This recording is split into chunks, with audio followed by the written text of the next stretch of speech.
To select apps to read incoming notifications on the Samsung Buds 4, first of all, you have to open the settings and just go for settings of your earbuds. Next, we have to go below into the advanced features and now go for read notifications allowed and go for customize for individual apps. And now you can quickly turn it on for every application, but you can also do this only for a specific one. Like for example, this one, and this one.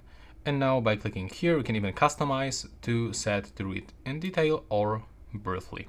And by going back, you can even get this to play while phone in the use, because when you are using the phone and you have your earbuds on you, then without this option, you will don't have any notifications. So here you can also change this, but if you set this for a custom for each application, you shouldn't actually change it. And that's pretty much it.